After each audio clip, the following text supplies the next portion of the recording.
Well, over my more than 13 years as a peer-reviewed scholar and educator, I've come to understand the reasons for such radically different results. In this video, I'm going to overview the book Contemporary Intellectual Assessment, a textbook that most people never even encounter unless they attend advanced graduate studies at Harvard or other elite institutions. I'll break down one of the book's most powerful frameworks, one that explains exactly how the most intelligent people in the world actually build their minds. So let's start with the first piece of this framework, what is called intelligence as process, because it's the engine for everything else. You see, when that 20-year-old takes that IQ test, what's mostly being measured is precisely this intelligence as process. Aspects such as raw reasoning ability, working memory, and the capacity to manipulate abstract information quickly. But here's the first uncomfortable truth. This kind of intelligence peaks in late adolescence and then slowly declines for the rest of your life. And so if this raw processing power were the whole story,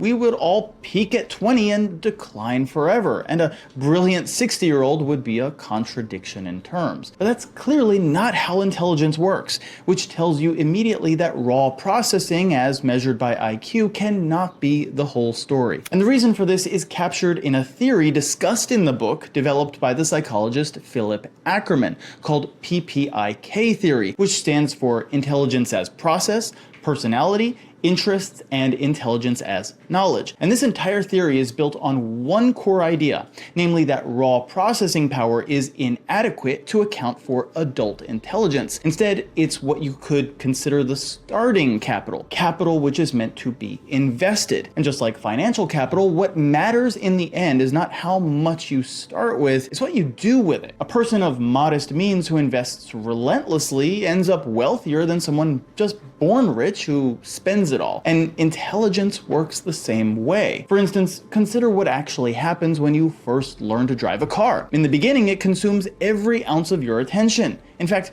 you can barely hold a conversation while doing it. But after enough practice, the entire skill becomes automatic, runs in the background, and demands almost none of your raw processing power at all. That is intelligence as process being permanently converted into what Ackerman calls intelligence as knowledge. And this conversion process from intelligence as process to intelligence as knowledge is what is called the investment theory of intelligence. But what exactly does this investment look like in practice? Well, let's say you work in finance, but you've always relied on analysts to interpret the underlying statistics. Investing your processing power means sitting down with a hard statistics textbook and working through the actual problem sets, not just watching a summary video, but doing the painful work until the concepts become permanent. A year later, you no longer need to reason through regression analysis from scratch. You recognize it instantly because you converted raw processing power into durable knowledge while you still had it to spend.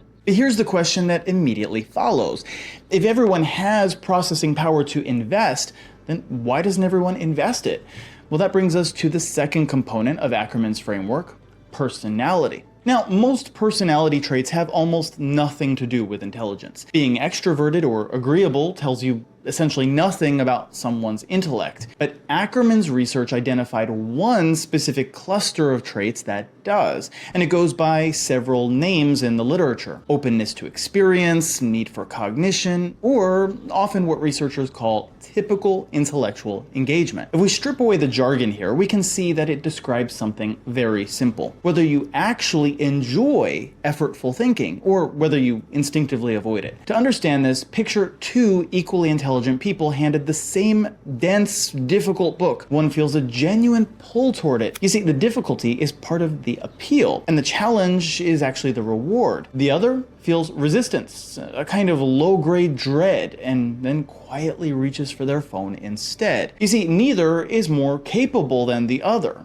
But over 30 years, those two orientations produce radically different minds from identical starting intelligence, because one person keeps investing and the other never does. And the critical insight here, the one that should genuinely change how you think about your own potential, is that this typical intellectual engagement functions like a stable trait, but it behaves like a habit. In fact, the research, citations for which you can find all within the book, consistently shows it can be delivered deliberately cultivated. In other words, you're not simply born curious or not curious. But then if that's the case, how do you develop this typical intellectual engagement? Well, the same way you build any habit, namely by repeatedly choosing the more cognitively demanding option and then allowing yourself to actually register the reward of having understood something hard. Read the harder book instead of the summary. Take the harder course even when an easier one would satisfy the requirement. Sit with the harder problem for 10 more minutes rather than immediately looking up the answer. And then let yourself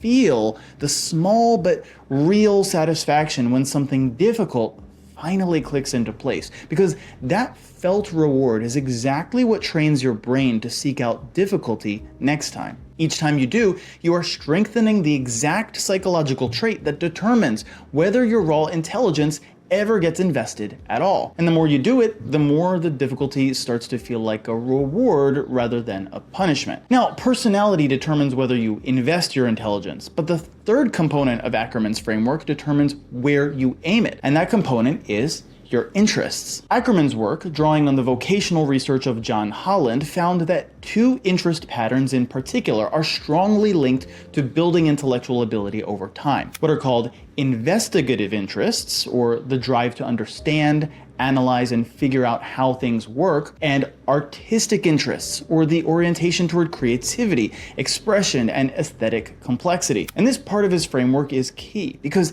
interests are like the steering wheel for everything else. You see, two people can have identical processing power and identical intellectual engagement. But if one scatters that engagement across a dozen shallow curiosities while the other channels it into 2 or 3 deep domains, only one of them builds the kind of compounding expertise that eventually becomes real intelligence. In fact, Ackerman's research goes a step further, showing that abilities, personality traits, and interests don't operate independently.